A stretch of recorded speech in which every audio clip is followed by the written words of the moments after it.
Yesterday, actor Joe Manganiello, I never know if I'm pronouncing his last name right, but you know who I'm talking about, tweeted out a new image of him as Deathstroke.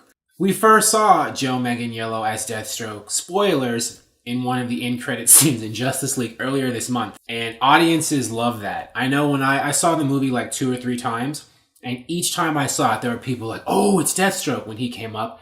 He rescued or broke Lex Luthor out of prison, and Lex Luthor, was meeting him on that yacht. The audience responded well to that character. And of course, if you've been following DC movie news, you already know that Deathstroke is coming. I mean, he was announced playing the character. There have been images and stuff leaked of him as Deathstroke in the past and as part of the Justice League production. And we got it, in live, full color in this movie. And Joe Manganiello tweeted a new image on his Twitter account. Now, the bigger question, he looks awesome and everything, but the bigger question is, what does it mean? Well, earlier this year in October, I think the Hollywood Reporter said that we are getting a Deathstroke movie, and that's actually listed right now on Joe Manganiello's IMDb page. It's there. I forget what the release date is yet. I don't think there is a release date. I don't remember, but it's on there. And that would make sense, because at the end of Justice League, in that end credit scene we just mentioned, Lex Luthor does say to Deathstroke, wouldn't it be nice if we had a league of our own? Hinting at, the Legion of Doom or the Injustice Gang, or like an evil version of the Justice League to fight the good version of the Justice League. That's probably going to be the plot of Justice League 2 if they make a Justice League 2. The movie is struggling at the box office. It just crossed 400 million though, so, there's hope.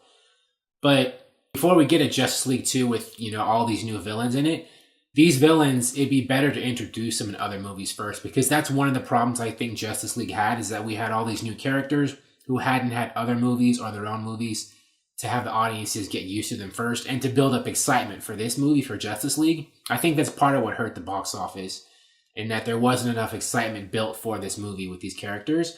So if we're going to have Deathstroke show up in Justice League 2 as a villain, one of several villains, he needs to have appeared in somebody else's movie first, and not just this scant end credit scene in Justice League. It'd be good if he had his own movie, or if he showed up. There were rumors or reports that he was going to be fighting Batman in his own Batman movie. And Ben Affleck's Batman movie, of course, that might change because Matt Reeves, the director, I think he's come up with a new script, and there's rumors Ben Affleck might not even be playing Batman anymore in that movie. Just rumors, though, nothing confirmed. There's been rumors about Ben Affleck leaving for months or a few years, but he's still here. But anyways, we are definitely going to see Deathstroke again, probably in his own movie eventually, and maybe in someone else's too, before he shows up in Justice League 2 if there is one. And I think that's a good idea. I think DC, since their approach of introducing a lot of heroes first before they get their own movies, it hasn't seemed to be working yet. It would be best if they did have their own movies, or were in some movie to set up before they are introduced in this big ensemble, production. Like Justice League. Justice League had Cyborg, Flash, and Aquaman, and audiences had to get used to them. They didn't really have much origin or much explanation, and they were kind of just in this movie.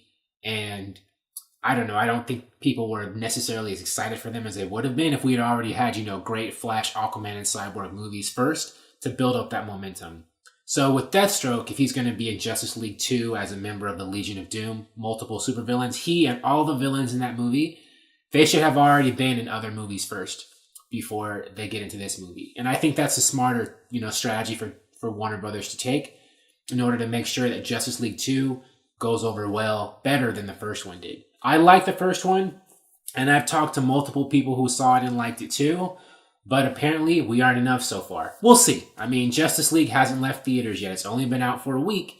So, maybe before it leaves theaters, it'll make 800 or 700 million, which will be enough, I think. Probably not as much as Warner was hoping, but enough for them to warrant, at least there was some kind of financial evidence that there were enough people who liked this movie and these characters and want to see more of them. And I definitely think we're going to see more of Deathstroke. I think he looks good. He looks just like he did in the movie, right? I mean, he was just on the yacht. I think this is a photo from that actual scene. He looks great in the costume. He looks imposing. I'm sure, Joe Manganiello, he knows how to work out. He's done it for those Magic Mike movies. Gareth Edwards, or Evans, who did The Raid, is rumored was attached to direct this, and I think he's still on it. That might change, because, Warner Brothers does change directors a lot with the DC movies. But so far, so good. I'm excited. He looks great. And I'm sure a lot of other people are excited too. Deathstroke was one of the highlights of that movie, if the people stayed long enough to wait to see him. And I'm definitely going to be, making more videos about this as it develops. But thank you for watching. If you'd like to watch me make more videos about DC movies and TV shows and comics, please subscribe, like the videos, all that good stuff. And I will talk to you soon. Bye.